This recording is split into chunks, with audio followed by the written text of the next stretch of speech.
everybody. I want to tell you that I love AAU. I really do. I dig AAU. And I've been seeing a lot of people say that it's broken or ruined or things like that, but I tend to disagree. I love AAU because where else can you go and you can become a coach by filling out a form, paying $30, and getting 8 to 10 players and building relationships with families. And I have no problem with that. If you're honest, you have some integrity and you have some character and you're there to do the best you can for those families and those kids, I think it's wonderful. I really do. I think it's wonderful. And that's one thing I love about AAU. And if you're willing to work hard, it's one of those places where you can start from the bottom and build a big, big program and help a lot of people in so many ways. And I love it. I just love that. That's true Americana. And anybody can do it. That's the beauty of it. Anybody can do it. Now, a lot of people out there are saying that we should have coaches' licenses, or that we need to do a lot more development instead of so many games. And I'll touch on each of these subjects. And there are people out there, there's a lot of parents out there who are upset over the cost of tournaments and things like that. But, I'll start with the licenses first.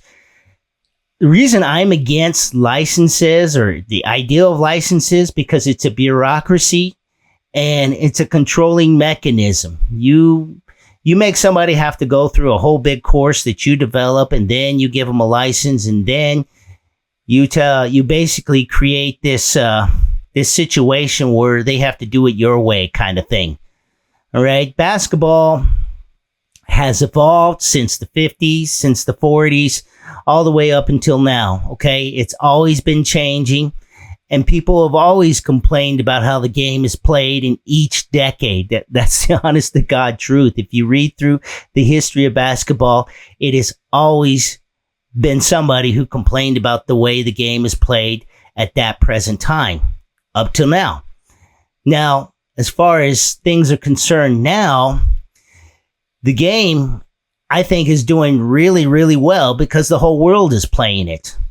And it's just another opportunity for us to compete. And if it means more development, fine, great. But it should be up to the individual player, parents, and coaches, in my opinion. Okay? Because every journey is different. Every basketball journey is different. Every player is different when they're in that teenage years, developing years. This player might need more strength. That player might need better ball handling. This player needs to develop some basketball IQ. This coach needs to work on some X and O's a little bit better, a little bit more strategy, things like that. Those are all important aspects because we're all growing and developing, and that's what AAU really is all about. I think that practice and development is where you learn and gain the knowledge, and the games are the testing ground. And some players can play in the games and they don't need as much development and practice because they got it in those earlier years. In the 6th grade, 5th, 4th, 3rd grade, they've got all those things down. They've come into middle school and they're ready to go. And it's just a matter of them just growing. There's that situation right there. Like I said, every journey is different. And so you got to look at it that way. As far as too many games are concerned, well, there's more people in the United States than ever before. And AAU back in the day was 3, 4, 5, depending on what team you were on and where you were at nationally and things like that. You would have less tournaments than what you do now. You have way more tournaments now, I should say, than ever before. But there's more people playing now than ever before. Okay, so there's a difference there. So, yeah, there's a lot of needs out there. Those are the situations that are out there right now.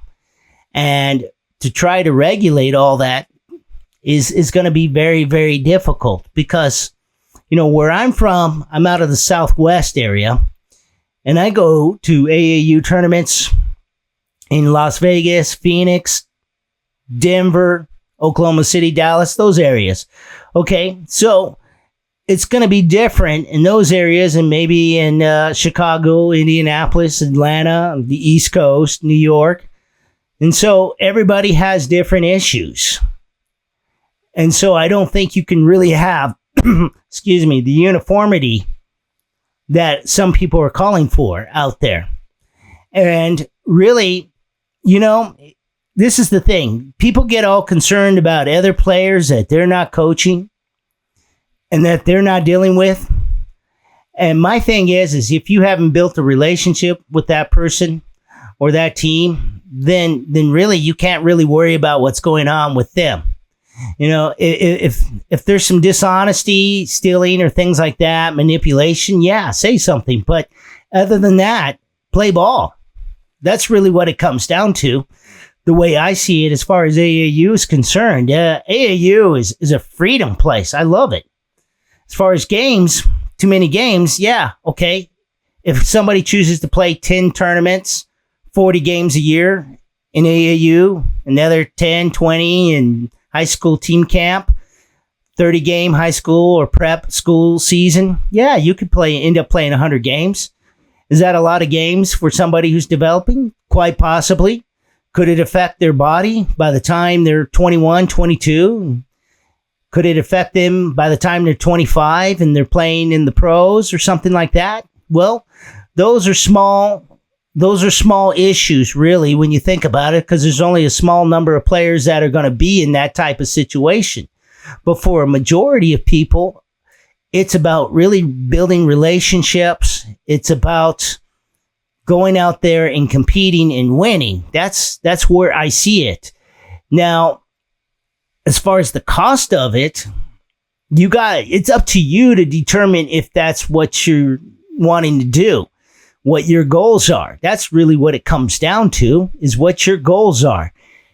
If you're trying to get a college scholarship, you've got to come up with a game plan and get a map for your basketball journey.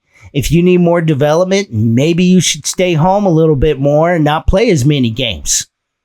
That's one aspect of it right there.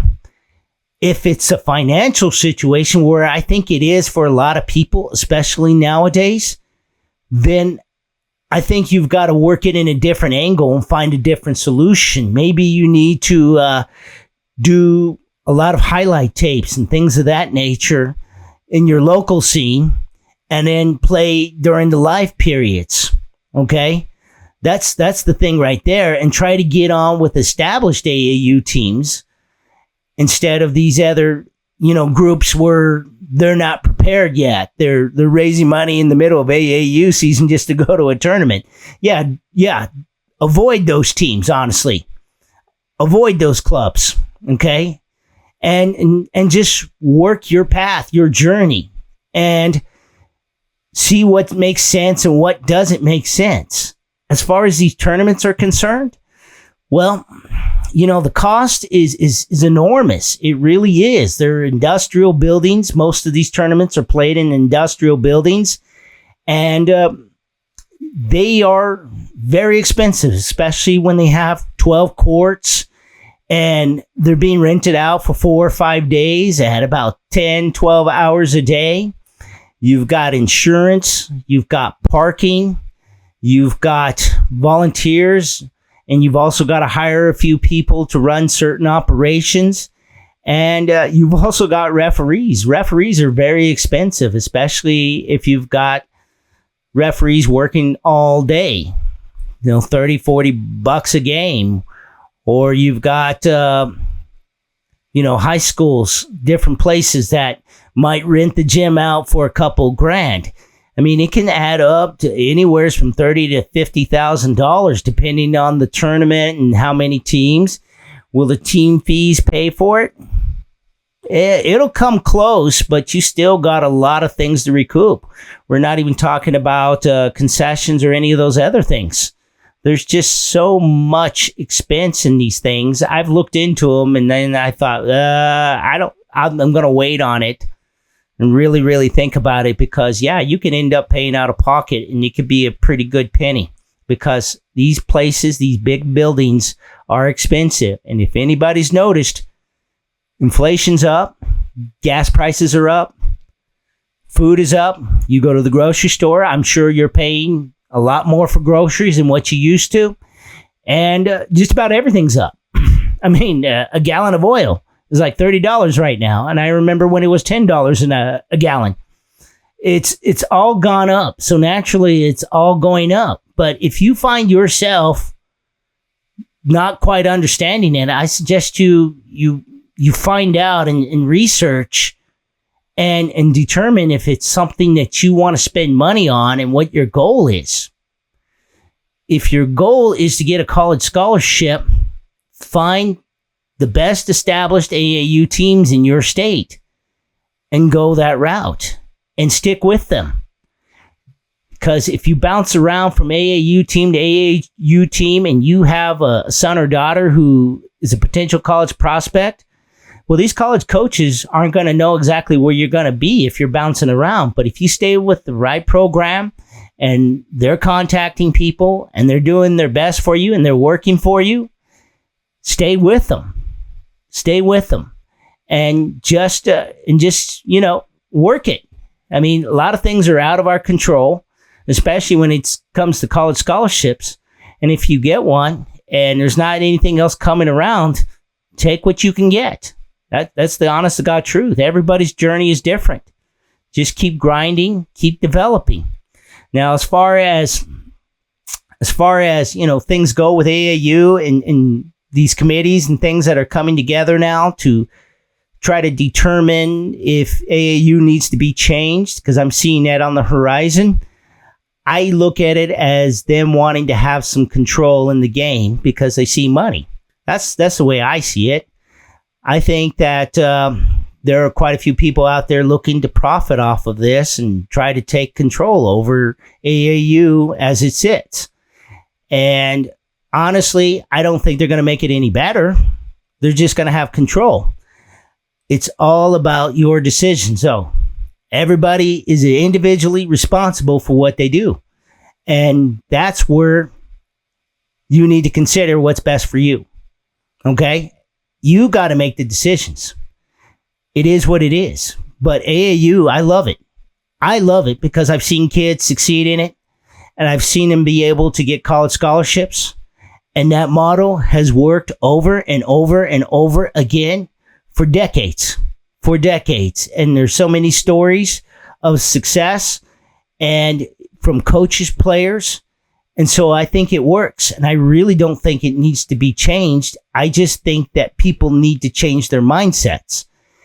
I think that there's some parents out there that really need to stop griping and complaining about it.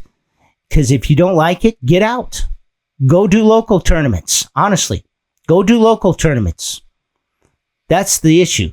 And to all these other people out there that complain about how these kids aren't getting developed and this and that, well, go establish a relationship with them and that family and offer your services. You can charge them or not. It's up to you. And if they take it, then you do it. Okay? Step up. That's all I'm saying. Don't complain about somebody else's journey if you're not really actually involved in it. That's the point I'm making right there. Because AAU, in my opinion, is not broken. Okay? It's just more people playing basketball. That's it. And as far as cost and things, it's just inflation. And hopefully those things will go down, and hopefully things will change for the better in the next couple of years. But as for now, work on your journey. That's how I look at AAU. And, really, there's not too much more to be said about it. I could get a lot more detailed, but I think I don't think it's really worth that right now. I might do another one on this. But those are just kind of the things on my heart as far as AAU. Make the best of it. Impress somebody. That's the way I look at it. And as far as things go, I don't see it changing anytime soon. So just make the best of it. and make the best decision for you and your son and daughter. So with that, I'm not sure what I'm going to talk about next week. I have no idea. Maybe Team USA or something else. Who knows? I'm sure there will be something to talk about for sure. But I thank you for watching. And if you're a player, I thank you for playing. And I'll talk to you later. Bye.